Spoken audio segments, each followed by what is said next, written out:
Okay, so me and Colin say, "Oh my God, it's getting hot in here," and then we all say, "It's time to turn up the AC." Okay.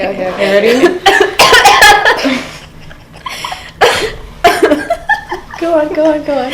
Wait. Ready? I'm not ready. Oh my God, it's getting hot in here. It's time to turn up the AC.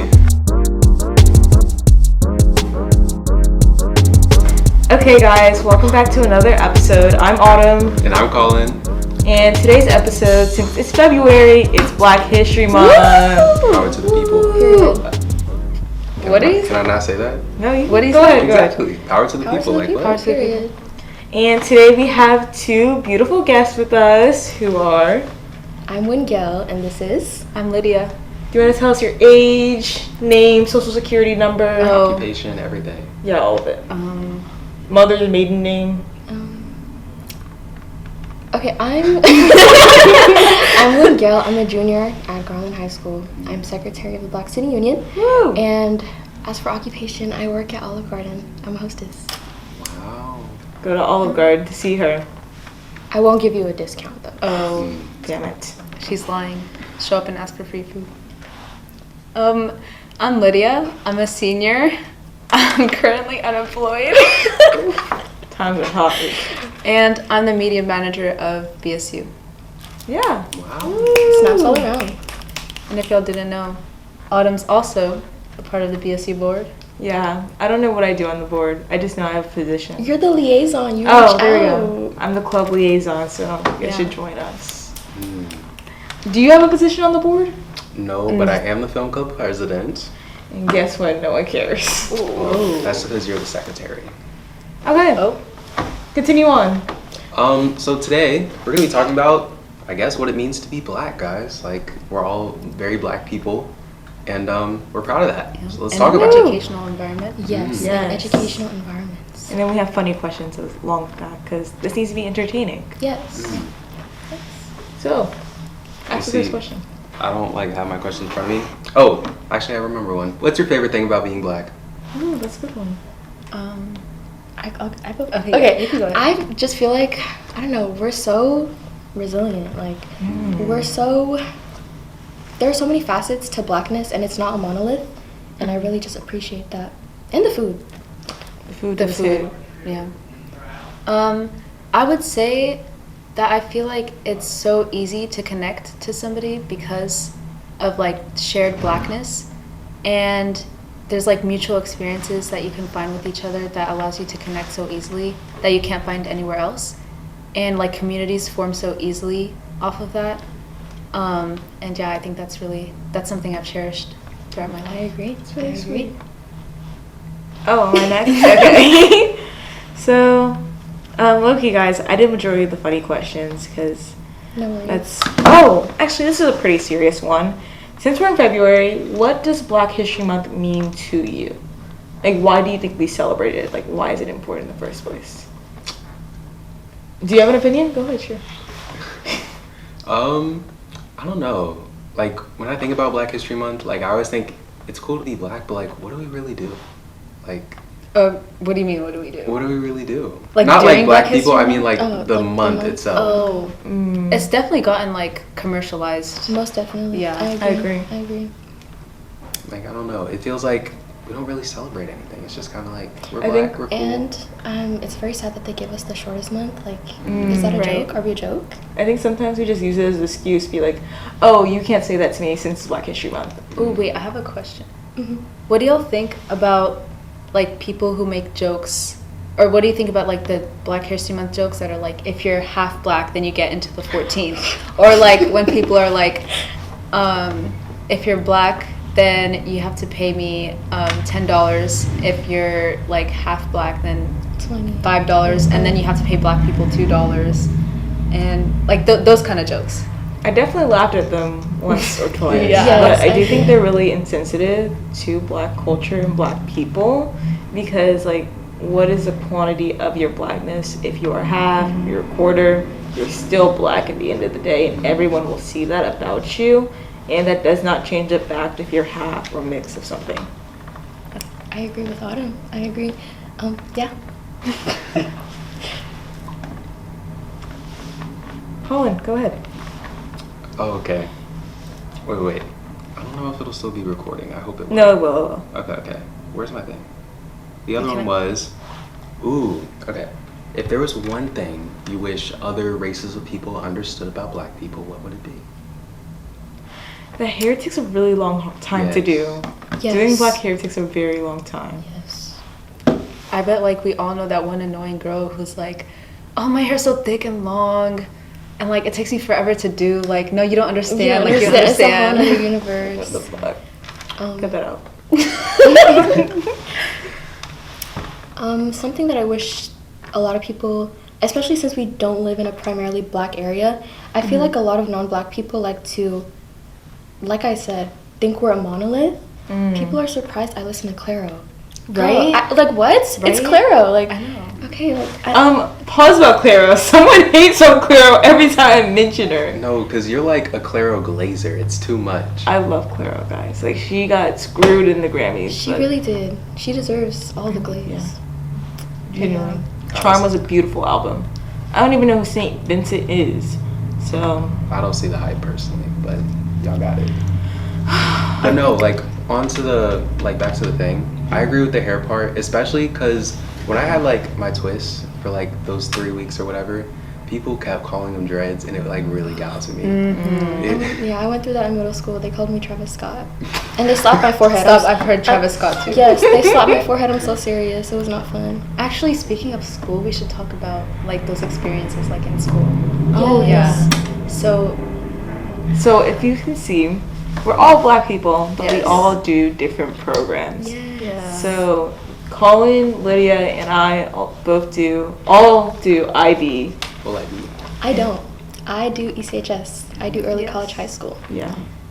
And I would definitely say, at least in IB, there's a very small amount of us. Yeah. Yeah. It's nice that you have like a little kind of group though. Like I noticed like a lot of the time minorities tend to stick together. mhm. And I too. find it really nice that you guys are still like able to find each other in the midst of I everything. can't get rid of them. Oh. They always Yeah. show up. Autumn just spawns in wherever I I'm don't at. even know. Like, every day I like try to get rid of Oh my them, but gosh. it's unable to happen. So like you don't like your other fellow black friends, and Oh no, Is that what you're Celeste is saying? great. I mean, there's more than just a Oh, list. Abigail's great as well. Jason is good on a good day. Yeah, those are pretty much it. How about Lydia? Oh, Lydia's amazing every day. Well, we're in different grades, so. Yeah, Yeah, yeah. that's fair. One thing I want to ask is like, okay, you know, like different programs have like different experiences. Well, like being black in education, and then being like black in education in like different like programs. Mhm. There's like a difference in like what people think about what it means to be black in school, right? Like some people think that like are oblivious to the fact that we have like different experiences in classrooms, different ways that the teachers treat us, and I wonder if it's like different between, you know, IB or like ECHS or like just different programs, like whether people are more like aware in different programs or are more receptive to, you know, like the microaggressions that happen in class or just like things that like that, you know? I have a very interesting story. Ooh, story time. Last year I'm in ECHS, so I take college classes. And most of the time they are online, but this time around we had a professor. I'm not gonna say his name, but he Name drop. still teaches here, and I don't agree with anything that he says. I like on a real note, I think Dallas College really needs to look into their professors. But that's a story for another day. But long story short, I had a debate with him about the N-word. He was like, okay, if black people have reclaimed the word, then why can't everybody say it? And this professor was a character, okay? He believed that Abraham Lincoln and JFK were like intrinsically like linked somehow, and he also believed in aliens. I'm so serious. He believed in aliens, and he taught us that. Like He in taught the that? curriculum. Aliens? Yes, I'm so serious. And I was like, if you want to say it so bad, then say it. And he was like, Right? Oh no, I don't want to say it. He was like, no, say it. I was like, no, say it. And then he tried to paint me as this mad black woman caricature when, like, what? Like, you said the craziest thing and you're expecting me not to react? And I didn't want to be complacent because I've spent so many of my years in school being complacent and just taking whatever they said to me. But it was so debilitating to see such a person in, like, a place of authority have that much of an ignorant worldview. And that's an issue that I think ECHS really needs to talk about. They need to have background checks on their professors. But yeah. And they feel entitled, like, to be able to share that opinion in, like, a space just because they're put in that position. Exactly. Why are we letting them get there in the first place? Wait, when you said, like, he should just say it, that reminds me of that one meme where it's like a guy telling a white reporter to say the Yes! N-word. Do you like know what I'm talking about? Yeah. Colin, while you're editing, you should add that meme. Yeah. Please do. Please. Yeah, it's actually insane. Yeah. Yeah. How are y'all's experiences as black people in IB, though? I actually have a story. Yeah, I remember, like, my first BSU meeting when I was a freshman, she was on the board, and she was like, this teacher didn't believe that my name was Lydia or something, right? Like, Oh, yeah. she typecasted you as having, like, some sort of... Some substitute, yeah. Mm-hmm. Yeah. She just, like, she was taking attendance at the door, and I pointed to my name, and she was like, this is you? And then she, like, pointed to another random, like, African-sounding name, and she was like, this isn't you? I was like, no, I'm pretty sure this is my name. But the story I was going to tell is from freshman year. We had a substitute in... Actually, I'll leave out the details. But I had a substitute in one of my classes, and we're there to learn, you know, like, what we're supposed to learn in class. And she brings out this book about why it's important to stand up for the Pledge of Allegiance. And then she goes off on a rant that's like, how we live in a privilege to be in America. And she talks about, like, veterans and, like, how we should, like, stand for the flag every single time. And, or else it's, like, disrespectful, which is, like, I just thought, like, she was just going to say that. Oh. Good afternoon, Garland High School. Just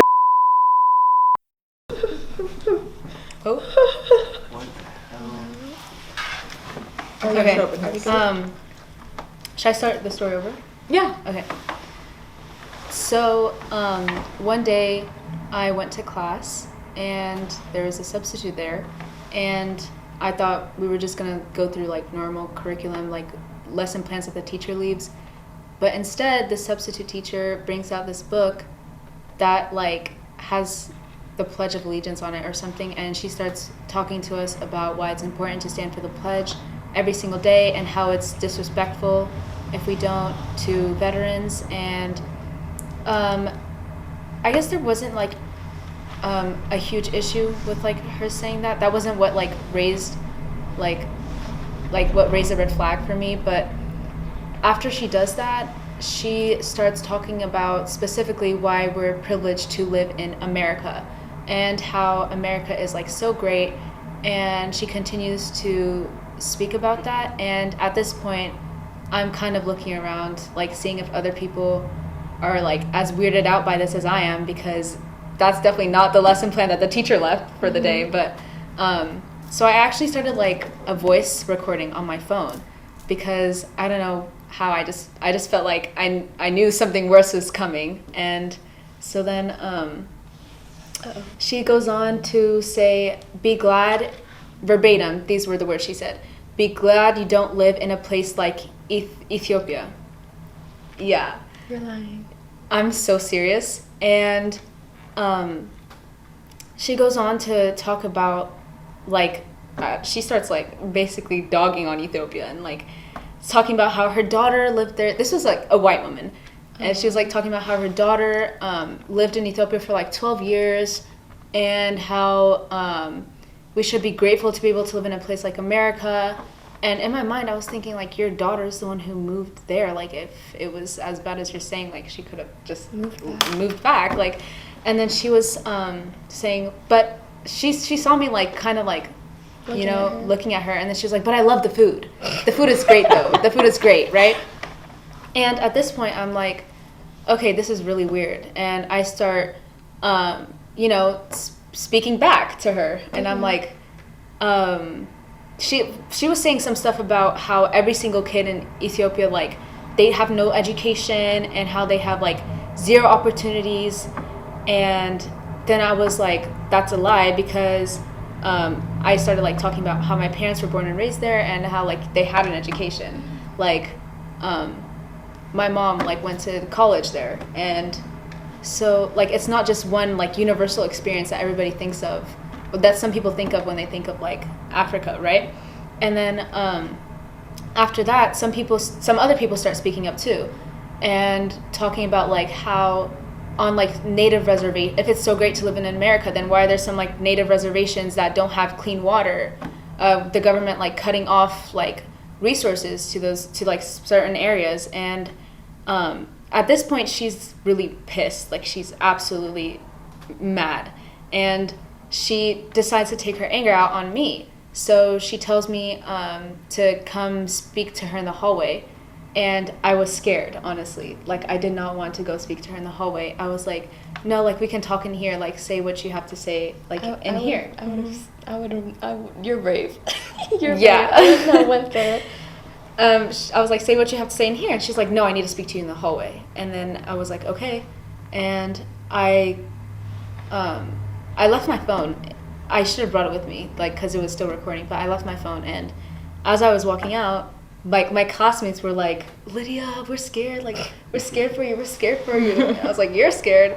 And I go out into the hallway. And then she starts telling me about, like, oh, there's, like, you know, like, I was just saying that there's like lottery systems, like people just like pray. In Ethiopia, they pray for lottery systems to be able to come here in America. I'm so sorry to interrupt you, No, but go ahead. my dad actually won the lottery to come here. So. Yeah. I think my mom was, or I don't know, one of my parents were like sponsored through something like that too. But the way she said it was just so off-putting. And then she was just standing there lecturing me, like telling me not to be like upset or something, like invalidating my opinions. And then she ended it with saying, but I bet you're smart and you're like so beautiful. Yeah, you're beautiful, like you're a beautiful, smart girl. And then to me it was just like, so you're not even hearing the words that I'm saying, like you're not hearing what I'm telling you, you're not reflecting on your words. If you expect me to listen to you, like the least you can do is listen to to me. And so I took the recording with like the support of my classmates. I took the recording to the office, and I don't think this administrator is here anymore, but I took it to an administrator, and he listened to the recording, and he was like, this is definitely not okay. She's never going to be here again. We'll definitely like make sure that like justice is received or something like that. And lo and behold, next week, she's substituting at the school again. Goodness Oh my gosh. gracious. What year was this? Like this year? It was my freshman year, but I've seen her this year, actually. Oh Yeah. my gosh. That's crazy. Shoot, like, wait.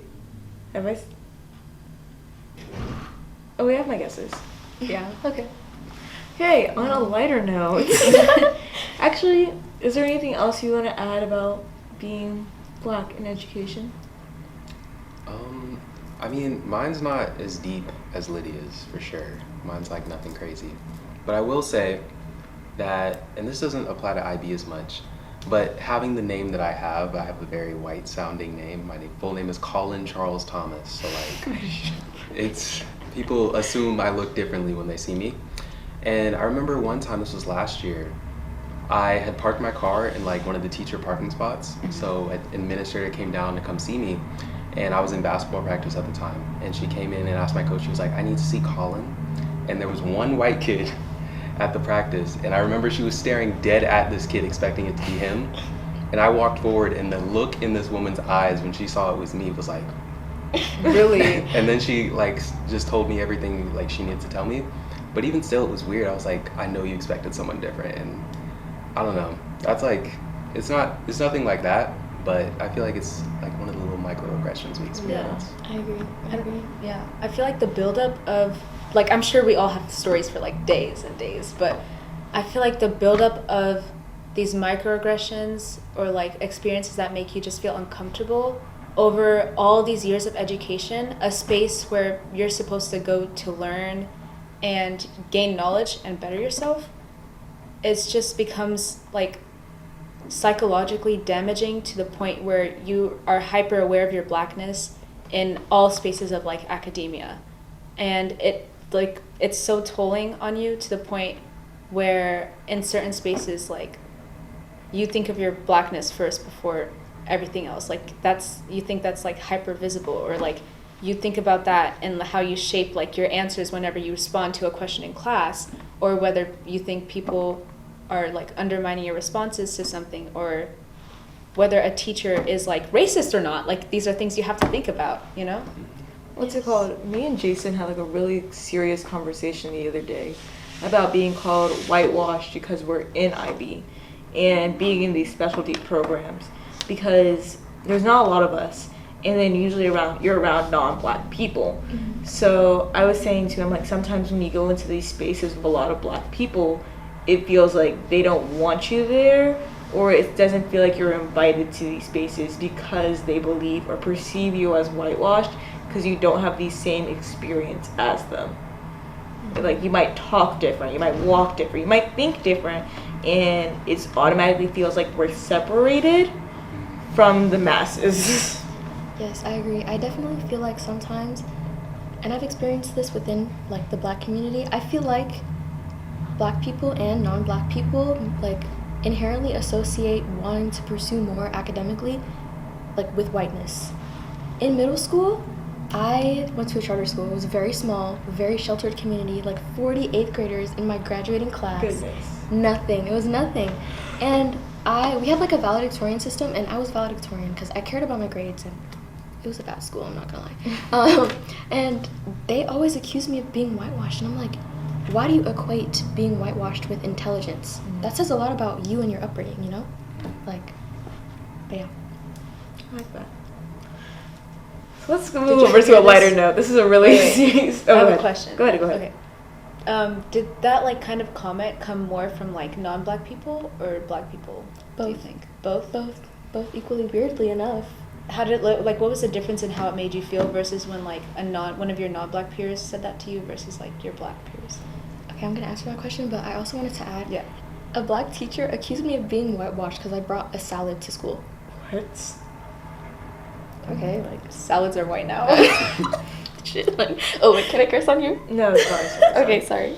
You said much worse. Yeah, but I was like, do you want me to bring watermelon and fried chicken? Like, let me eat my chicken salad. gracious. Like, but to answer Lid's question, it felt so alienating. Like coming from a non-black person, I'm like, you're not black. You can't speak on this. I'm not gonna take what you say to heart. But coming from another black person, it was so debilitating. Also because I feel like I'm an immigrant, and so the divide kind of between diasporas, which was much more pronounced in that sense, and it just made me feel like I didn't belong way more than I should have. You know, that was a good question. That was actually a good question. Yeah. You should become one of the podcasters. You can replace Colin. How do you feel about that? I mean, I don't want to do a podcast without him anyway. So And look where we're at. Ooh, And look where we're at. shots fired. This is gonna Now, last as long as how- possible. how do you think we should like, what should we do like in face of this, right? Like, in honor of the month, Black History Month, we should like talk about, you know, how we can uplift each other, bring each other up, and what we can do in spite of like all of this in education. Colin, any answers? You can not quiet. I would say, in terms of the like people calling us whitewashed for academic pursuits, I would say we should still continue to like pursue academics well, like, and do it to the best of our possible like capabilities and whatnot, because like I feel like it comes from the stigma that black people are dumb. Yes. Mhm. Yes. Yes. So like is assuming we continue to progress academically and do super well, I assume that would change eventually. So I think that's a good course of action. I agree. Pause. Miguel, I don't think your mic is on. It hasn't been on this whole time. No, it has been, but It's I think- green. It's green? Okay, we're all good. You sure? Just move it closer to your mouth. Oh yeah. Hello? You were like kind of whispering. Yeah, no, you're all Oh good. my god. Okay, sorry. We're all good. Yeah. I think we should uplift each other instead of like bringing each other down. Mm. Like, it doesn't matter where you're from or where your background is from. At the end of the day, like I said before, like, we're all black people. It doesn't matter like what your walk of life is, like how many white people you were friends with or whatever. like you are still black and you cannot change that. Except if you want to pull a Michael Jackson and bleach all your skin off. Oh, Is that what he did? Didn't he have vitiligo? yeah, I thought he had vitiligo. But like, Oh, you're just please cut this out. Yeah, leave it in, leave it in, leave it in. Cut this out. Staying in. I am so sorry to the Jackson family in the States. Wow. If I No, they're offended not you. watching this. I love Michael Jackson so much. Thriller was a great music video. That's crazy. What do you think? Gosh. How do you think we should go about doing this? I feel like we shouldn't be complacent. We should speak up. Fight back. Literally, like, I know it sounds so cliche, but in middle school, in that like sheltered environment where I was surrounded with negativity and anti-blackness all the time, I was so quiet. I made myself so small, and I was a shell of who I currently am. Oh. I know. It's sad, but I feel like if you embrace your blackness, all of the facets, all of the good, bad, the ugly, then we will prove to uneducated people that we are not a monolith. We can achieve great things and etc. Yeah. Hey, I think we had a conversation one time about how whenever like we've tried to speak up about like moments where we were like put in a place of uncomfortability, Mhm. like there have been other black kids who kind of make you feel like you're wrong for doing that, right? Yes, yes. I forgot what we like talked about exactly. Do you remember? I remember that, and I feel like that kind of, I don't know, I would say a word that I don't think is appropriate, but Knock yourself out. it starts with a C. Anyways, yeah, it starts with a C, and I feel like those kinds of people. Oh, I got it. Yeah, those kinds of people are very harmful to the black community and kind of facilitate a rhetoric that harms all of us. And so, like, sure, you're getting something out of this in general, but you have to look at the bigger picture and see how it's harming black people, like, as a whole. But yeah. To the lighter note of all the seriousness, I made all the hypothetical scenario questions. That'd be really Okay. fun to see what would happen. Are we daydreaming? Yeah, Or sure. Like pretend what like this is a happens? dream. Like, what's Yes. the- Everyone's still alive. Like anyone dead, alive, present in front of us, and you're picking them. Okay. Okay. Oh, okay. If you could have dinner with any black historical figure, who would it be? Why? And what are you eating? Any black historical figure? That's a really hard question. Let's start down the row. Oh. Let's start right here. Okay, what the heck? Just catching strays. Okay. I'm probably gonna regret this because this is just such a loaded question. But the first person that popped into my head was Harriet Tubman. She's a classic. She's a classic, and I feel like she is just so like aura, like she's aura as heck. Like I don't know. And of course, for the food, I would serve her Ethiopian food because I know that those slave masters were not serving her good rations. And I would give her some dorowet, some kitfo. Girl, don't make me hungry. And yeah, and I would just talk to her because like her story is so complex. And yeah, I would have to say second in line would be Malcolm X. Just because, you know, aura as well. But yeah. And he's fine as heck, so. That's fair. That's fair.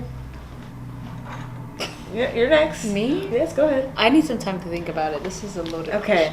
So mine is definitely not as serious as Miguel's. I would eat with Doechii and Tyler, the Creator, because I really want to learn about their. I also want to eat with Spike Lee. I would really like to eat with Spike Lee. I like to have a dinner. Do you have an opinion? Oh no. You keep Okay. going.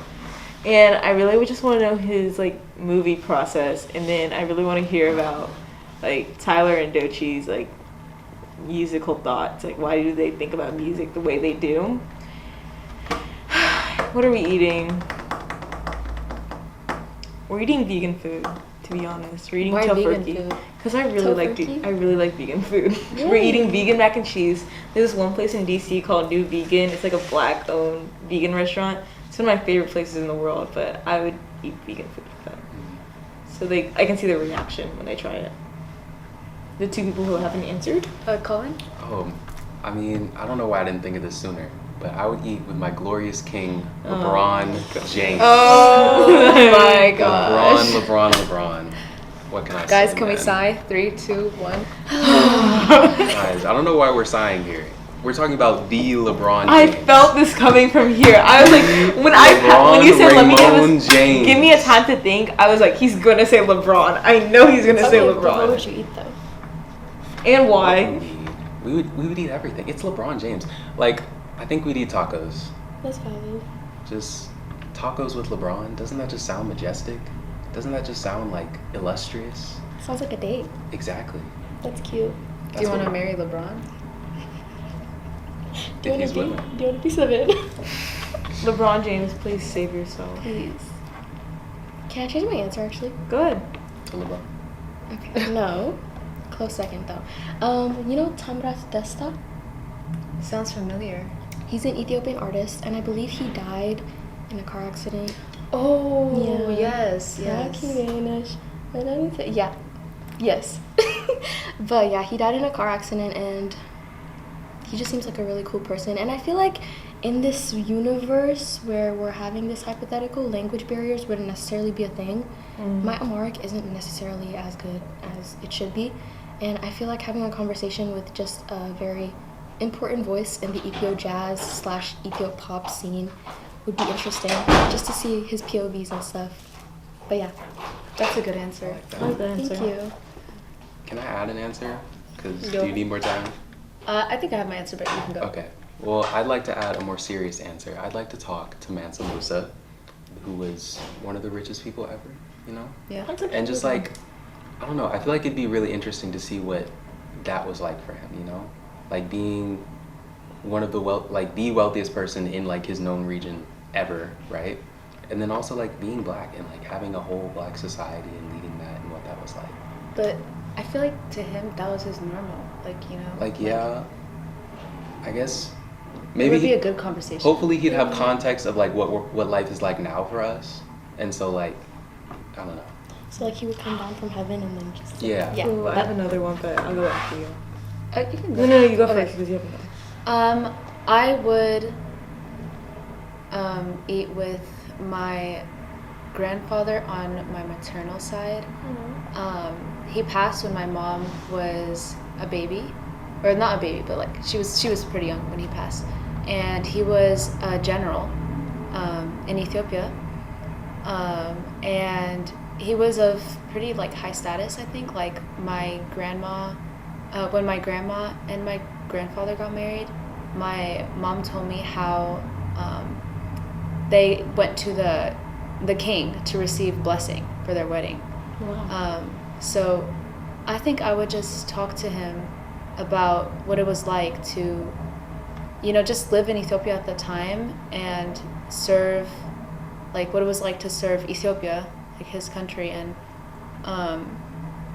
just like talk about, I don't know, I think I would just want to hear like what he has to say, like his values, his perspective on life, and what his goals were that he wanted to achieve. And yeah, it's just like an unknown for me, so I think I would take the time to. Wait, that's actually so sweet, and I feel like what I'm about to say is not as Was like nice that that during way. like, do you know if that was during the Italian occupation? What year was that? Like 1939 to 45-ish.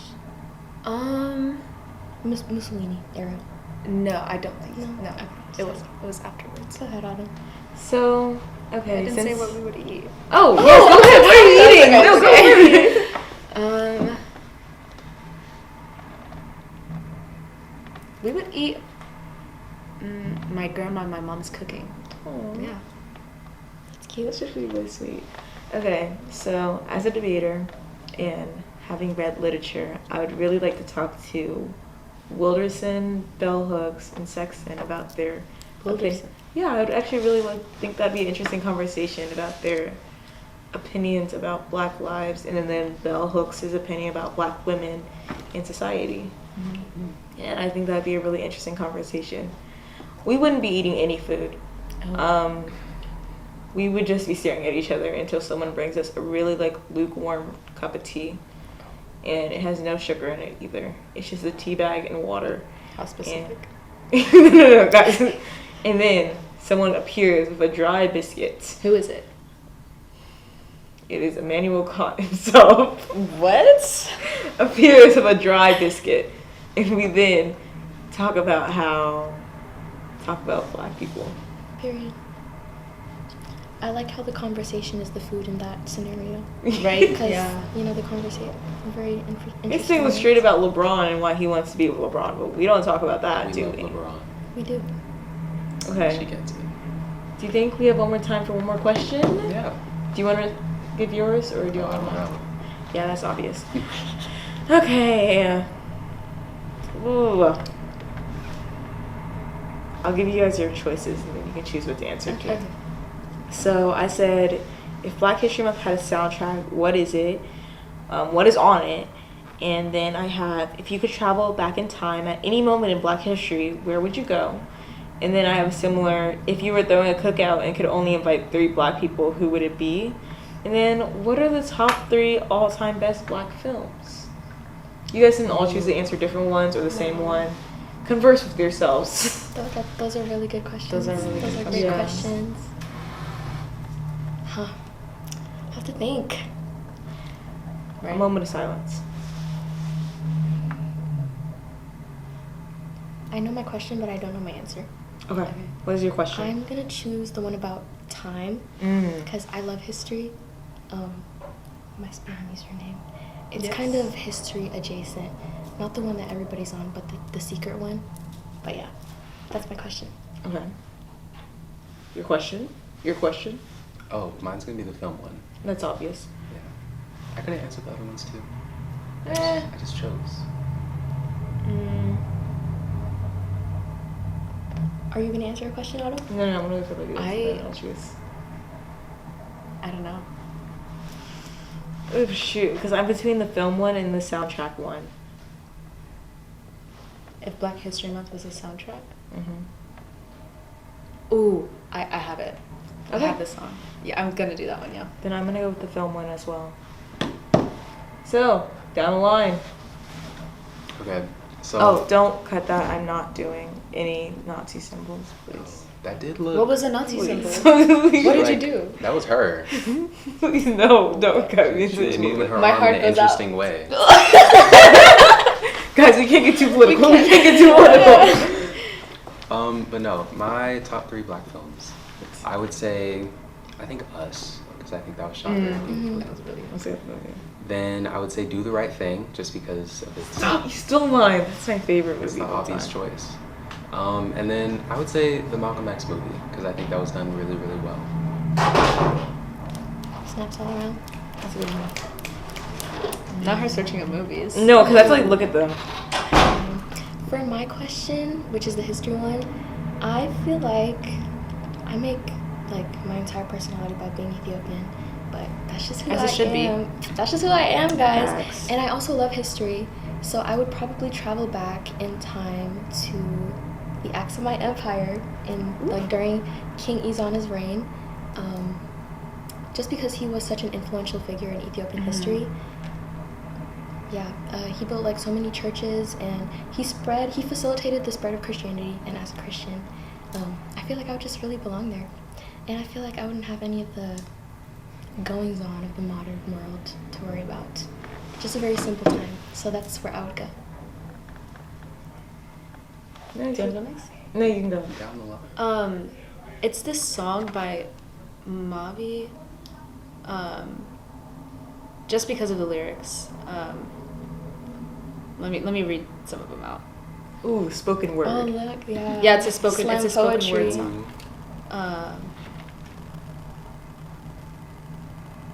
Oh, you go in the meantime. Okay, guys, I really like Black films. Like, I like them all. And, like, there's so many to choose from. So I'm just going to list them all. The Color Purple is a great Yes. Okay. Color Purple's a great one. Love and Basketball. You said 3, by the way. Just making sure. Just I let made speak. these questions. Question said 3. Okay, I have not seen Poetic Justice, but one day I will. You're gonna put a film that you haven't seen. Huh? You're gonna put a film you haven't seen. No, that's not going on my list, but I do have watched the trailer. Coming to America has been my third, because that's a great film, guys. Like, if you have not seen it. And then special mentions for Drumline with, what's that name? His name? Nick Cannon? Yeah. Nick Cannon. Yeah, Nick Cannon. That movie is iconic. And what else? Oh, School Days. Yeah, I cannot forget about School Days. Thanks for the movie Rex, guys. Yeah, I got you. Watch Coming to America. That's a really good one. Why is 8 Mile under Black Wait, what's films? your favorite one? My favorite one? Yeah. I think it's gonna have to be Coming to America. I really like it. I like the romance. I like Eddie Murphy. I thought it was just a genuinely good movie, and then it depicted Africa in like a good way. Yeah. I love that because whenever I don't know, whenever I see movies that involve Africa, they're always like depicting it as like a straight jungle with uneducated people. Yes. And they straight up said, no, we're gonna have an entire kingdom. Everyone's rich here. We're having these elaborate parties, like we're in The Great Gatsby. Period. And I absolutely love it because that's what we should be depicted as, nothing else or nothing more. And then straight, I'm gonna go to Queens, New York, and find my queen of life. Like, I love that so much. It's so sweet. That's cute. That is cute. I like how you mentioned Color Purple, but I can never watch that movie again. Really? It was heartbreaking. It was just so sad. And I think I'm going to read the book soon, but I need to mentally prepare myself. But yeah. Also, Whoopi Goldberg got absolutely flamed by the media. Why? I don't know, but they were flaming her, like, just straight up flaming her for playing Celie or Sally. Oh, I could see probably why, but she was really good as the role. She was Like, beautiful acting, just wonderful. so authentic. But yeah. That movie did make me cry. That was a great movie. The soundtrack? It was a soundtrack for Black History Month? Yes. If Black History was a soundtrack or Black History Month was a soundtrack. Okay, this song is called Terms and Conditions. It's by Mavi.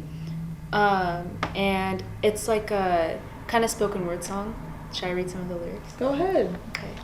To be pro-black means to relentlessly pursue money, land, guns, and useful knowledge for the purpose of creating and maintaining healthy and productive black communities. It means the cultivation of a culture that reinforces a unified vision of black well-being and continuous advancement. It is also to speak for oneself and share with one's community the following critical aspects: knowledge, wisdom, understanding, freedom, justice, equality, food, clothing, shelter, love, peace, and happiness. That's a song? Yeah. And then it goes on and on, but that's Wasn't the this first the part. one you were going to use in your debate piece? Yes. But I I see just so. think those lyrics are so beautiful, and it's very like Afrofuturistic, which is like a genre Yes. I'm in love with. So, Yes. yeah. You mentioned that to me. Well, this has been another amazing episode of Turn Up the AC. I love black people. Yes. I just love black people. Don't we all? Wait, I have one more question. Go, knock yourself out. Do you have a favorite black person? Like, just generally speaking. Besides each other and LeBron James. Like, I So I don't can think say LeBron myself. James was in you that could say discussion. yourself if you really wanted to. I would say my mom. She's really inspiring to me. Like, she moved all the way from Portland, where it was all white, to a historically black university to like find her culture, and I really like encourage her for that. And then leaving DC, which was also a majority white place, so that I can understand my Nigerian culture, like, and then just building herself up from a place of like being the only one to making a family for herself. And I like, That's I so love my mom. inspirational. Actually, she's upset at me right now, so Your When mom this- is like, she's so inspiring. Like every conversation I have with her, I feel like I always get something out of it. yeah. When Lydia was in the car with us, we were talking. She was listening to a podcast about black women who killed people before. It's a really good podcast. It's actually really good. Today? It's like something who killed. Black women who kill. Continue on. Wait, I'll find it. Two black women who talk about like murder, like murder investigations or like cases, and it's Stop, black women pause. who do the murdering. My audio paused. Oh, it's Okay, wait. Returning. It's fine. We'll just have to I'm cut actually it. mocking me. Okay. It's like black women who kill. Okay, continue on. Oh, sisters who kill. sisters who kill. Sisters who kill. It's a true crime podcast. It's really interesting. Oh my God. My favorite black person, other than Wait, my say that again. parents. Oh, my favorite black person, Yeah, okay. other than my parents, because I can't I don't think her thing is choose. Yeah, it's. I don't think it's picking it up. Hello. Mm-mm. Wait, Make sure switch. it's- Oh, it's on. This is not on. I think this one doesn't work. Let me see. Oh no, I think it's on mine. I think. Oh my god. bruh. What's okay? That was scary. Anyways, my favorite black person other than my parents and my family, just because I can't choose. She's also simultaneously my role model. If you guys know who she is, her name is Divine. She graduated last year. She goes to Cornell. She is truly one of the most funny, intelligent black women I've ever met in my life. And she has helped me accept myself in all of my facets, in all of my ugliness, and all of my good qualities. And she has helped me navigate. She's been like the big sister that I've never had as the oldest child. I just really appreciate her. So I love you, Divine. That's really sweet. That's really sweet. Oh, I already went. okay. This is hard. I'd say my favorite black person. Guys, I don't know. Do you have your? I mean, low-key, I'm having the same problem as Lydia. I guess, like, and this, how self-absorbed is this gonna sound? But my favorite black person is going to be me in the future. That's what- Period. That's a good answer. I'm gonna steal that They answer. like my answer. You're just a hater. Sorry. That's a great answer. That's a really good answer. Yeah. Yeah. And then hopefully I can be a role model for other black people around the world, or just people in general around the world. What's that one meme? We love you, black man. I love you, black man. I love you, black man. Wait, we should do that for BSU. Oh, that's funny. Are you gonna steal yourself? What? I agree with this answer. I stole it. Okay. Yeah. Okay. But why? We have a different reasoning. He didn't even give reasoning for himself. I said, cause like, Okay, well, He wants to inspire the children. yeah. I really don't know how to choose between everybody else, and two, I feel like it's easier to like notice like your good qualities and what about yourself makes you feel good about yourself, and then see that in other people, than to like see good qualities in other people that you try to get for yourself. Does that make sense? Yeah. I don't know, maybe I'm really yapping right now, but No, you're It's not. a you're not, podcast. you're We're not. supposed to yap. That's the point of this. The point of turn up the AC is to yap. Yes. You haven't talked enough, so you're closing it out. Okay. Wait. I was gonna close this out so weird. I was gonna say, thank you, turn up the ACers. But no, not that you are at that. no, thank y'all for watching. This was a great episode with Lydia and Wengale, and Autumn, I guess. Okay, I'm here every time. Not the So, shade. I'm so tired of this. I'm like, in the podcast, is in it. Okay, yeah, come back for episode 4. Bye. Bye.